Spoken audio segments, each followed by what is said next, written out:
Hey guys, welcome to another episode of the Get Coach podcast. My name is Kate, and if you're new, welcome, and to all the returning subscribers, welcome back. We appreciate you. Continue watching, liking, and if you're new again, subscribe and share with your friends. So today, keeping with the theme of careers and growing your career, how to advance it, network, etc., we're speaking with a recruitment specialist. I'll let her introduce herself further.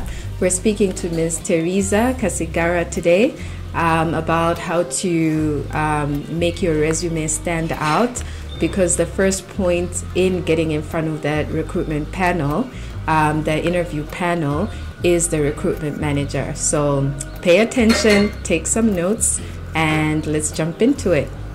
So, Ms Thereza, welcome to the Get Coach podcast. Tell our listeners and viewers who you are so we can get better acquainted. Who's Thereza outside the office?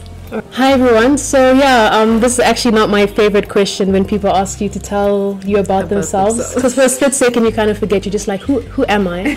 But Thereza, outside of work, so I'm the only child. I consider myself a Pan-African, so I'm originally from Tanzania, but grew up, spent my whole life in South Africa. I'm a complete foodie. I mean, like anybody who knows me, like I absolutely love food, taking pictures of food, making food, tasting new types of food. Like wherever there's food, I'm there. I'm an outdoorsy person. I absolutely love nature. If I have an opportunity to be at the beach, even better. And I'm the type of person who take off their shoes so that I can really feel like the earth beneath my feet. I'm a hippie like that, I guess.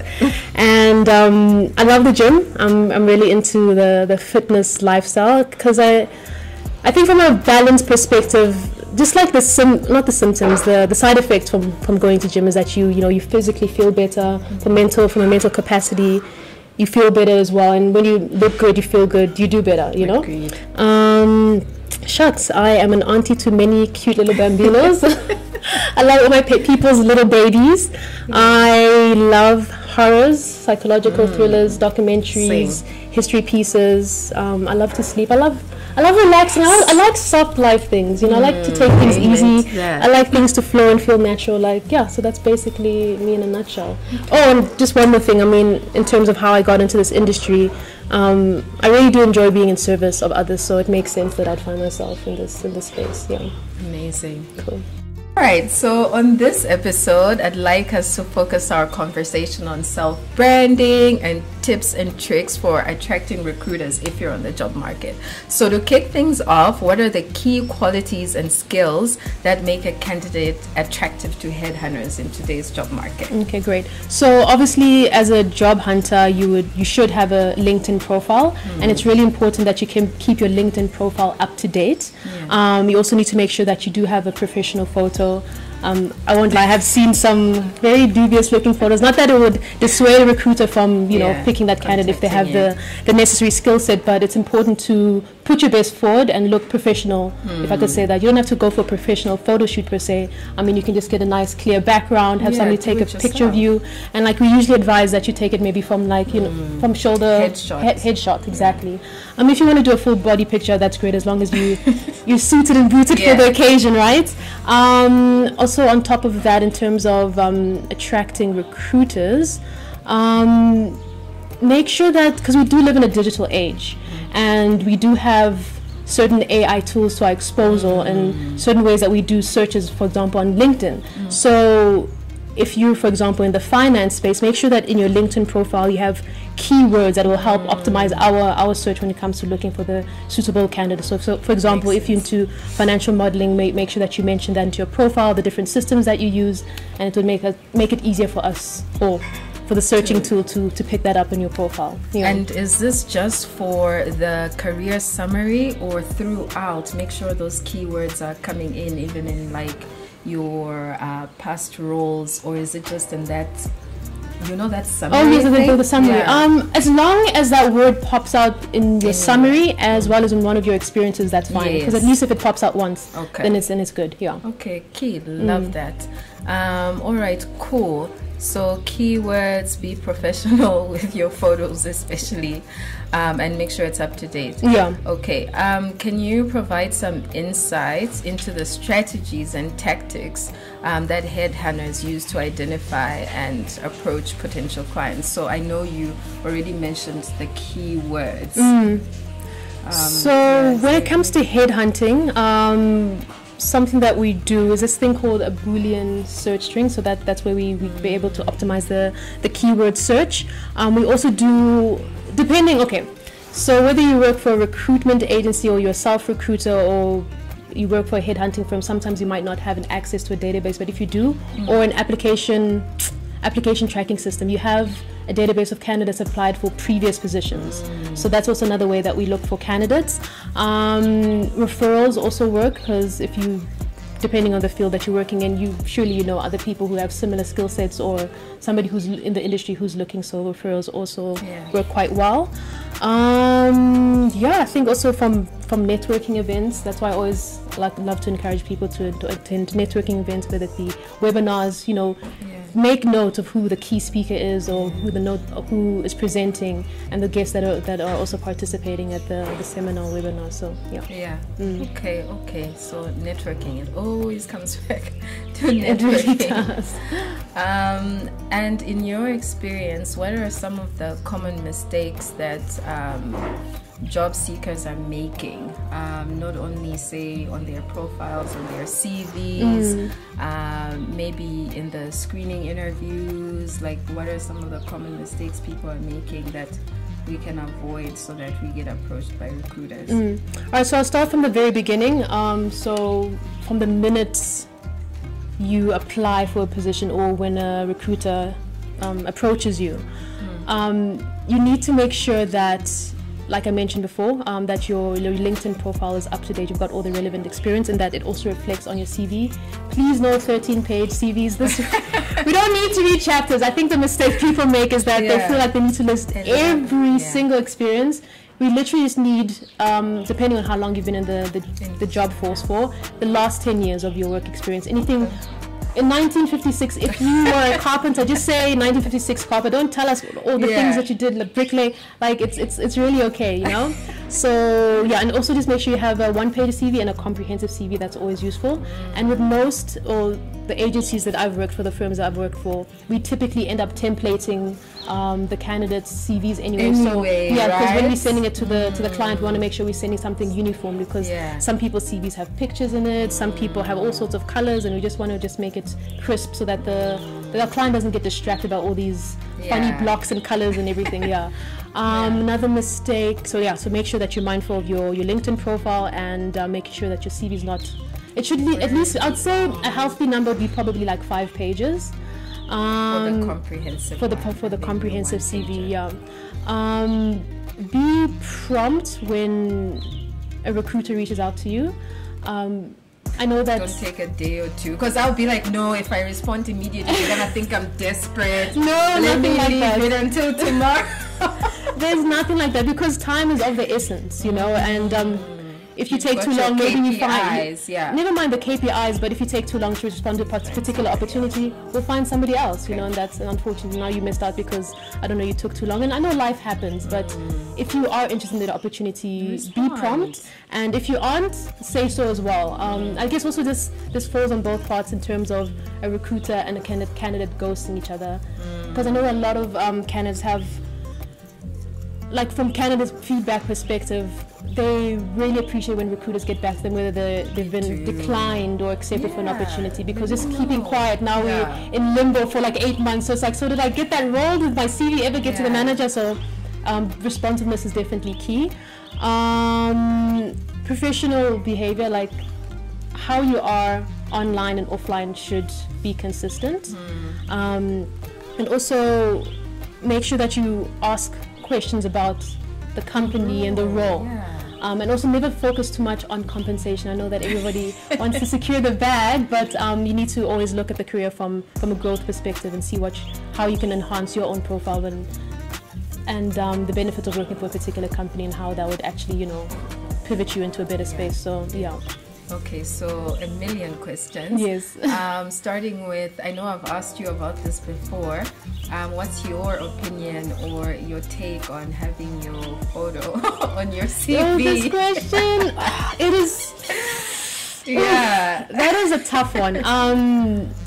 What's the I would say consensus in the recruitment sector? Oh, I can't. Oh, that's a tough. Okay, look, like I said, we end up templating your CV, so your photo is not going to be there. But of course, depending on where you work, I would advise against it because we want the hiring manager to be unbiased as possible.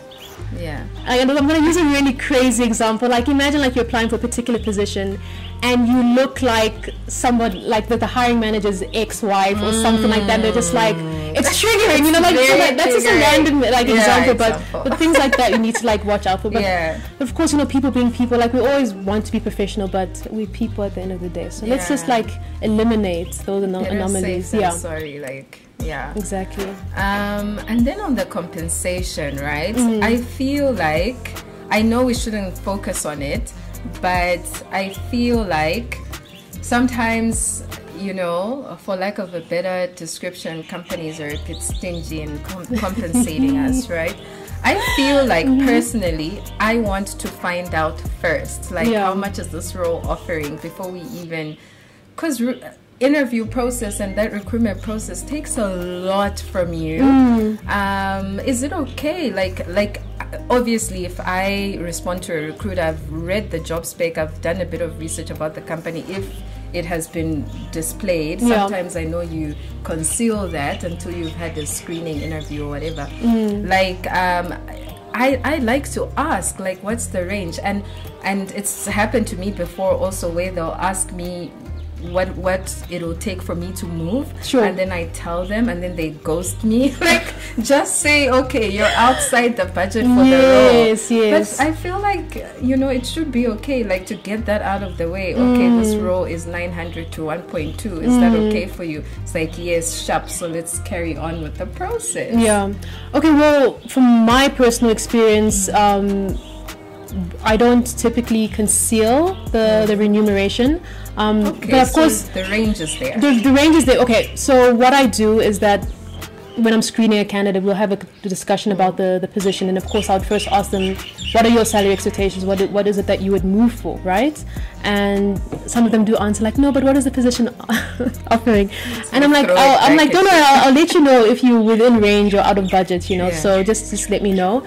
And I think but like you said, it's good for them. It's good for you guys to know, so that you don't enter into a recruitment process where like you don't know what the salary is, and then but that doesn't. Well, I've never experienced that. I've never had a situation or witnessed a situation where somebody went through a whole recruitment process not knowing the salary range. But that is a discussion definitely that needs to be had. And I always tell my candidates to be honest about a number. Like, I know some people want to be humble.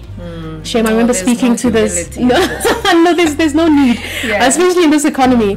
Shame, I remember speaking to this one candidate recently, and I asked her what her salary expectations were, and she was like, "Oh no, since this is a remote position, and I won't have to worry about fuel."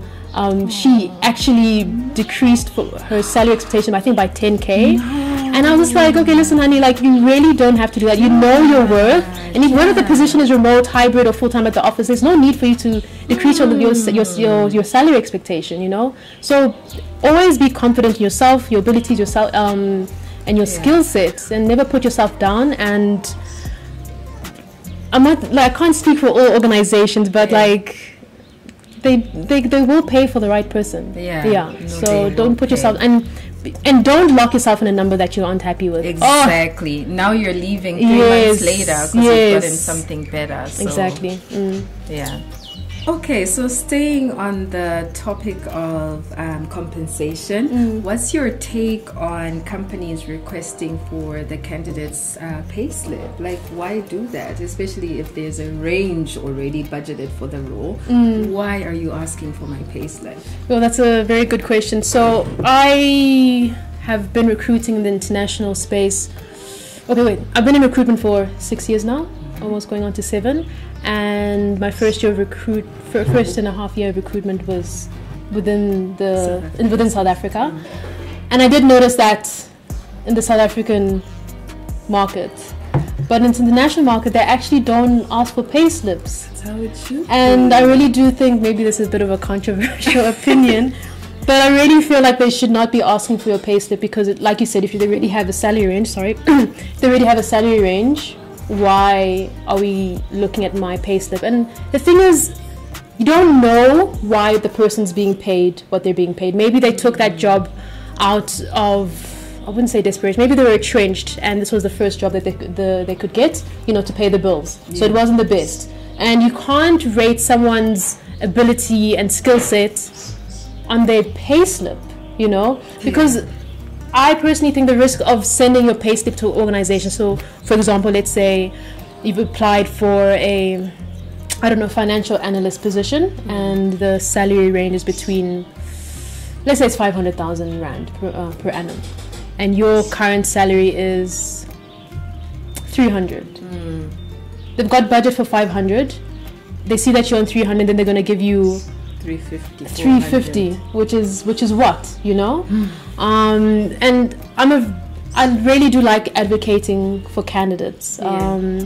I don't know like how far this is going to go, but like I said, if I know a company has budget, like I've spoken to a candidate who's got amazing experience, worked for a great organization. For whatever reason, her salary wasn't that great. Even like she has a master's, and the salary range that she requested was on the lower end of what the company was offering. So I'm like, let me actually put you forward, at least in the middle range. And she was like, oh my goodness, that sounds fantastic. And that's how I like to advocate for candidates, because why? And also to add to that, right? So the longest serving employee is always the poorest, right? So to elaborate, right? Yeah. So I go into a company 10 years ago. The reality is your annual increment is 5%, 5%, 3%, right? Yeah. While somebody who comes in a year before you, maybe even for the same role, might come in at a higher pay. Yeah. And also the reality is when you get a promotion, they're not giving you 100% or 50% increment, maybe max 20%. So sometimes your salary is at a disadvantage, for lack of a better word, because you've been so loyal to this other company. So my pay slip sometimes is not a reflection of my value. Sometimes you are disadvantaged by being loyal and staying too long with a company. So so can you say no if they request your pay slip? I've actually never. I think you can. I think legally we'll have to check that. Yeah, we'll have to definitely check that out. That's interesting. I mean, like, it's, if you say no, like, what's the worst that could happen, Interesting. So just on that part where you mentioned about being loyal to an organization, we live in very different times. I'd like to believe that our parents or the baby boomers lived in a time where organizations really took care of them, and also inflation wasn't this crazy. And I really advise that it's important to be loyal to yourself. I'm a bit of a conspiracy theory girl, but a lot of narratives get pushed for particular agendas for organizations, conglomerates, and one of the biggest employment narrative is like, oh no, no employer is going to, or potential employer is going to look at you because you've only been at this company for 1 year. We like to look at people who've at least been there for 2 years, 5 years. No, we're not subscribing to that narrative. I know somebody personally who has, because they call you job hoppers, but it's not that you're job hopping.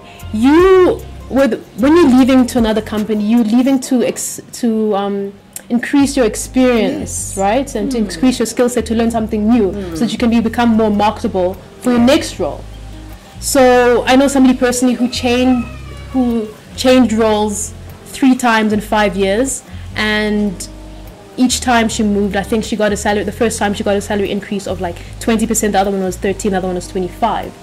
And just looking at that, and I think that's great. I mean, I think we definitely should secure the bag, because at the end of the day, a company will be like, oh my gosh, no, but we love you, you're loyal, here's a I don't know, a pin plated with your name on it, and we'll give you a whatever. Like, listen, if you die, you will literally be replaced in the next month. Yeah. End of story. So this thing of being loyal, for what, for who? If it's a great organization, because not everybody feels comfortable, because people do tend to get comfortable, and then there's nothing wrong with that.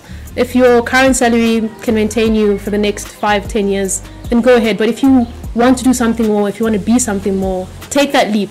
Agreed. Take that leap. You don't know what other organization would really appreciate you. So I definitely do encourage people just to, Yeah, I think I would advocate for that. I think that's the best way of increasing your salary, is to change jobs. And I attended one of these webinars as well that says that after 2 years at an organization, you're not really learning anything new. Like, you've capped the rate at which you learn. After 2 years, it's now like on a downward trajectory, right? So 2 years is sufficient. And I do call you a job hopper. I've been in an interview where they were like, okay, 1 year. Like, how dare they? Like, who are you? Don't come and judge me. Well, you pay my bills. Thank you. But the reality is, I did grow my salary significantly by switching jobs. I think it was 3 jobs in 5 years too. So yeah, I mean, that's the reality of it. Yeah. Oh, and just a quick tip to candidates out there. So sometimes when you get to the offer stage, or some candidates, not all candidates, will deliberately get to, seek a new employment, get an offer, use that offer to go back to their current employer to get a salary increase. That is a no-no, because first of all, you're showing your current employer that you're ready to leave, and like when you come back and stay, believe me, they're not going to appreciate you as much, and it's just unnecessary. Just don't do that. It's also just going through that recruitment process for what, and also getting the potential client excited only for you to be like, oh sorry, but my potential employer gave me a better offer. Don't be that person. That's what about when they do genuinely counter once you've resigned and your employer is like, no, you're very valuable to us, we're gonna match that or increase by a further 10%. But why did you recognize my value when I was leaving? Why? Yeah. Answers it. Happy. Okay, great. Very good conversation. Tips. Are there any specific networking or relationship building strategies that job seekers should employ to increase their chances of being noticed by headhunters? And also, and I've done this in the past, where a recruiter posts a job and then I send them an email or a request for connection on LinkedIn. Is that annoying to you guys? Like, should we be doing it? Or, just to say, hey, I just wanted to let you know I applied for this role, attaching my resume. I've done that quite a number of times if I'm already connected to that recruiter. So let me just first answer your last question first, because I think that'll be quicker to answer. There's nothing wrong with potential candidates reaching out to recruiters. That's perfectly fine, because at the end of the day, the recruiter's expanding their network and you're expanding yours. In terms of sending your CV to the recruiter, just be mindful of what industry that recruiter recruits in, because people seem to think, oh, you're a recruiter, you recruit every position, you're generalist. Like, no, some of us specialize. So like, I've had people come from different industries like, oh, can you help me find a job? I'm just like, I'm sorry, I don't recruit in that space, but I can refer you, or like, what challenges are you having, or let me look at your CV, maybe I might know somebody. So that's something that we could always do. The first half of your question. Basically just networking, relationship building strategies outside of adding recruiters. So this goes back again to LinkedIn, because like LinkedIn is an opportunity to have like a very like living and breathing type of CV.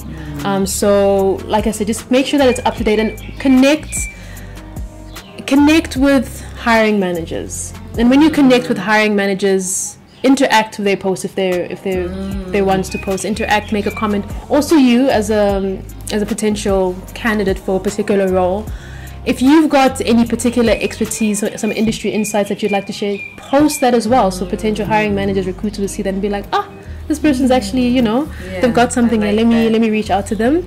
And then of course, since we're not living in a we're living in a post-COVID era now. We can attend industry-related functions, webinars, seminars. That's always great. Networking with people, get yourself known out there. I don't know if you people still hand out business cards, but if that's something you do, hand out business cards, receive business cards. Definitely, like, connect with them on LinkedIn as well. Actually, I mean, like in the age of technology, whip out your phone and be like, actually, let me get your LinkedIn handle, and then just follow. Scan your you can scan that. Okay, there we go. LinkedIn as well. I was recently at a conference actually, and 90% of people didn't have business cards. Sure. Yeah, that was very old school of me to mention. Yeah. So also ESG, right? Scan. Yeah. And also leverage off your own personal network and your professional network. If you are in the market, I don't know, sometimes people tend to feel shy about it. Let people know. I like it when my friends tell me if they're searching for a job, because I'll be like, oh my goodness, actually I saw a post that was available that I can refer you to, and people are always happy to help. It's not like you're going around begging, and this is something that everybody can relate to. Looking for a better opportunity. So do speak out to your professional network, your personal network. And just in terms of LinkedIn tips as well, if you go into your settings, you can put this banner that says open to work. I know people used to freak out about it because they think, oh, my employer is going to see it. But there is a special setting where your current employer, where only recruiters can view the open to work, not like your actual network. I'm talking about that green banner. Yes, that green banner, So this is my personal opinion, and I was speaking about this with my colleagues. I feel like it devalues you, that green open to work banner. Also, you don't want your employers to see, but I also feel like it just, I don't know, it looks like maybe you've been hunting for a while and then you're not getting noticed. Like, I feel like it devalues your worth a little bit. Interesting. I'm not a fan of that green banner. It's like a house that's been on the market for 6 months. You're like, what is wrong with this house? Okay, I hear that. I don't know. I would never put that green banner. Never. I mean, I guess at the end of the day, we shouldn't really care too much about what people think. But if it is a concern, maybe put it on for 3 weeks. Then take a month break and put it on again. Maybe just to have that kind of like break. I've seen some people that have had it for like 2 years. Just like, for how long? I feel like the recruiter will look at that and be like, I don't know. Interesting. No, for me, it's especially helpful when I'm recruiting for contract positions. And I'm just like, fantastic, somebody's, because they do say the best candidates are your passive candidates, those that aren't looking. But then you really need to, like, convince them to leave, because if most of them are happy. But it really helps, especially for contract positions. Also the hidden one, right? When you're open to work only for recruiters. Does it show how long you've been open to work? Not that I haven't seen that. I don't think it should, because that also there would be a red flag, like. So when you're open to work, how does LinkedIn tell you guys? So when you start searching for a candidate, do the ones that are open to work like come up on top? Like, how is that an advantage when you're open to work? I see. So when we're doing a search on LinkedIn, we've got different filters. So we actually do have that option to click on the open to work. People who are looking for remote work, there's a bunch of filters that are very useful. But we're using like a LinkedIn Business or LinkedIn Premium, where we do have these extra functionalities. Got it. Okay, and maybe just to wrap up, what role does continuous skill development or education play in making a candidate more attractive? So there's always that balance, right, in education and your skill. Like, what's more valuable, right? My experience or education? Hectic. Sure. I mean, again, it depends in which industry you're in, because in I would say the IT sector, they're not too fussed about qualification, but maybe, why I'm saying that, especially like if you're looking like at software engineers and the likes, they're more interested in your actual experience and with a particular program. that you've worked on. So if you've got like certificates or you've done courses that have enhanced that experience, or you've worked on particular software programs, then that's great. Or particular programming language, that's great. So then they're not, yes, like I said, it's industry specific. Like you can't be a doctor or a lawyer without qualifications. But just in terms of increasing your skill set, that's always great. Of course, that's always encouraged, but make sure that you're taking courses for a skill that's needed. So that's not just anything because now I'm going to have like 17 different certificates. Great, but is it relevant in your industry? And so that's something definitely to be mindful of. Okay. Is there anything else that we've missed? A tip, a trick, advice for the younger people coming onto the job market? Maybe someone leaving school. That must be tough. Ooh, yes. When you're just leaving school, it's so tough because everything will say, 2 years experience. Like, but I need work experience, get experience. I would say, that it's important that when you're studying, if you have an opportunity to gain as much work experience as you can, even if it's just volunteering, because also a lot of people don't know what they want to do, which is very tricky. So okay, if you don't know what you want to do, at least make sure that from a computer literacy perspective that you're good. So at least like take some courses to enhance, I don't know, your writing skills, because that's something that's key. Guys, it's important to get advice on your CVs. Get people to also proofread your CVs. It can be very disheartening as a recruiter or a hiring manager, and you see like typos and mistakes in CVs. You're just like resume wrong for a very long time. The recruiter was like, "That's not how you spell resume." This one time I actually found out bad. I was missing a digit on my cell phone number, and I was thinking, why hasn't anybody gotten back to me? So get somebody to have a third look on your CV. Agreed. Get that advice. But like as a student getting into the job market, something that can help is definitely internships. Even if it's unpaid, I know it's not sexy, but you need that work experience. But again, it depends on the industry that you're in. And if you have like a parent or a relative that owns a business, ask to do work on weekends, just so that you can put something that's just to show that you've got some kind of work ethic and you got some kind of drive as well. So that's important. Okay, awesome. Thank you. Cool. Okay, so Ms Thereza, we'd like to wrap up these things with some adulting life questions, we call them, for the adulting manual we're creating. So what is the biggest life lesson you've learned so far? If you had a time machine and you could go back to advise your younger self, what's the one piece of information you'd want to give her? Hectic, this question. I find that really interesting, because I really believe that everything that happens in your life is for a purpose, for a reason, and it builds who you are today. So I actually wouldn't go back in time to change anything, because I think that every event, situation, detail in my life has led me to become the person that I am today. But probably the advice that I would give is to, I think with being in the industry, make sure that whatever you do in life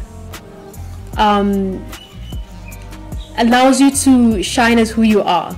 You don't ever be in a job where you have to dull yourself down, or in a relationship where you have to quiet yourself down. In whatever situation, be in a place where you can really be celebrated, where you can shine and be authentically you without having to compromise. Because apparently we only have one life, so I think it's definitely important that we make the best of it. And how do you deal with difficult times? What centers you? How do you remain sane and a functioning adult human being? So I am Catholic, so I am very spiritual. I do a lot of prayers.